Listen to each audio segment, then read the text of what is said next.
mother and her one brother, she had one brother. There was 4 girls and 1 boy in her family. And she said she could remember the morning that her mother died. She had measles, and it had settled in her lungs, and she had took pneumonia. And she said that they just had a little 2-room log house, and the 5 children slept in what was called a loft. It was just up above them. And she said she remembered of Grandpa coming to the top of the steps and said, "Monroe, come down. You will never see your mother again." And said they all got up and went down, and Grandma was passing. But she said that had stayed with her all her life.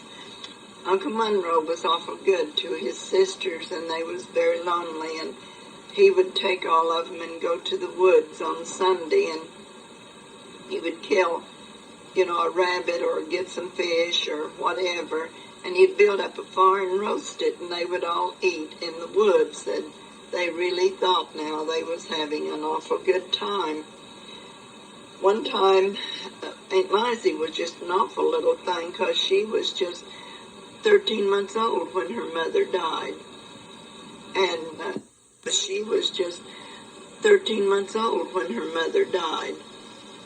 And she said one time that they was out in the woods having so much fun, and they heard like a woman scream, and Uncle Monroe answered it back and said just right away that answered coming closer, and he realized what it was, and he put Aunt Lizzie on his back and all the girls in front of him, and he said, "You girls run as hard as you can run." And they didn't, and he told them, "Don't make a sound, just run." So when he got them out where he knew they was safe, he told them that was a panther. And they said it came closer and closer with its screams. But then they turned, and the panther went straight on down the creek, and so they got away from it. And one time, Mother was about 12 years old, and she got typhoid fever, and she was down 6 weeks that she didn't know anything, and the neighbor women had been coming, setting up with her and trying to help out with her. And back then, anybody who had typhoid fever didn't get 1 ounce of food. Everything was strained, and it was just really weak water, because they didn't have no meat to make broth out of, only as Uncle Monroe could kill some kind of an animal, Well, she said when she began coming to, she was so hungry. And that day, Grandpa said, well, they called her Dutch, and he says, "Well, Dutch is so much better that I want all but the little children to go to the field today to work." It was in September, and they were starting to pick cotton. Well, Aunt Lee had baked a big pan of cornbread and cooked a big pot of turnips and turnip greens. So they'd come in and ate their dinner, and she had washed up the dishes, and she had this big pan of cornbread in the oven for their supper, and she poured her dishwater in this iron kettle.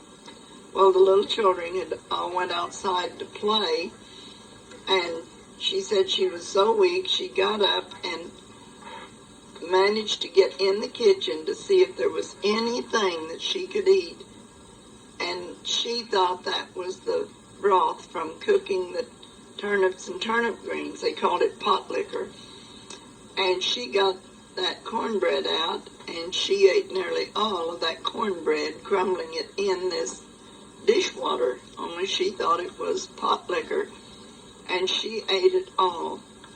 And when they came in from the field, well, Aunt Lee went crying and said, "Pa, the children has ate up all of my cornbread." And they all said no, they had not touched it. And he said, "Dutch, do you know anything about that cornbread and who ate it?" And she said, "It was me."